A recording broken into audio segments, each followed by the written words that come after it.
US President Joe Biden has told the press that he had a long talk with Israeli Prime Minister Benjamin Netanyahu.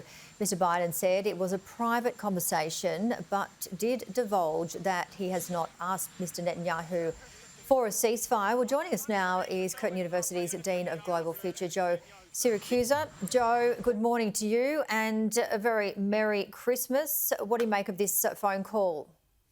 Merry Christmas, Janie. Well, look, it's a very serious phone call. I mean, President Biden's approval ratings are 37. He's losing the Arab American vote. He's losing the black vote in many places. He's lost the Hispanic vote in Arizona. I mean, his carrying of Israel right now is killing his campaign, and there's no way to get around it. He's sort of stuck with Prime Minister Netanyahu, whose own campaign in Gaza has gone sideways. So President Biden, while he did not ask for a ceasefire, he did probably privately asked him to put the brakes on and try to look like he's coming into line. But the call was a desperation call. I mean, Netanyahu's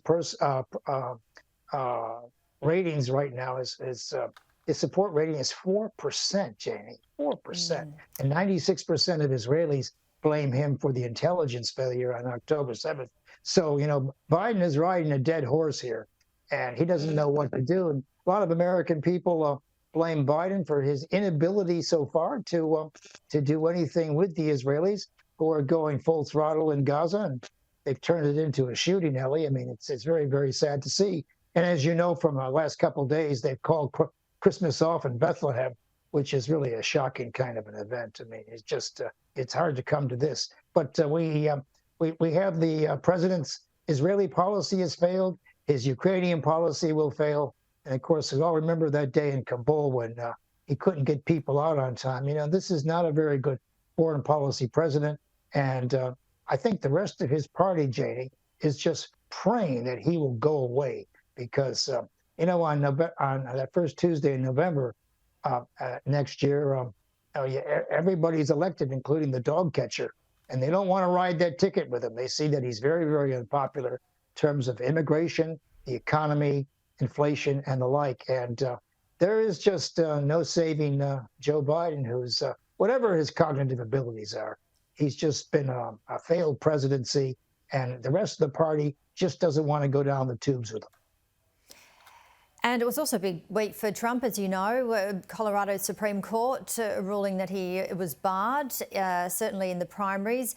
And that was a significant one as well. So what's going to happen here, do you think? Because then we've got the Iowa caucuses to look out for next year. Well, the Supreme Court in Colorado, that's 7 men and women, 4 of them decided that Trump had been disqualified from being on the ballot as a result of the 14th Amendment, which was really designed to suppress Johnny Rebel from coming back after the Civil War into Congress, destroying the radical Reconstruction Plan for the South. And so they used an old amendment, which has never been used before, to try to get him off the ballot. And they have so far, but that's been stayed until next January, until the appellate court looks at it. And then, of course, the Supreme Court will look at it, and they'll probably throw it out. It doesn't have much of a chance of winning, but it shows you that, at the last minute, Trump's opposition has pulled out every stop to prevent him from going forward.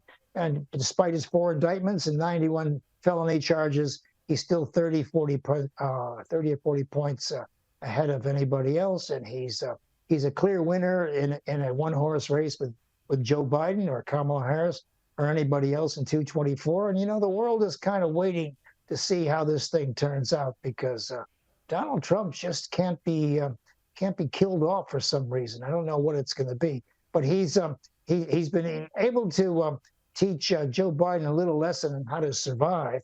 And I swear to God, in my many, many years of covering politics, I've never seen a guy survive like this.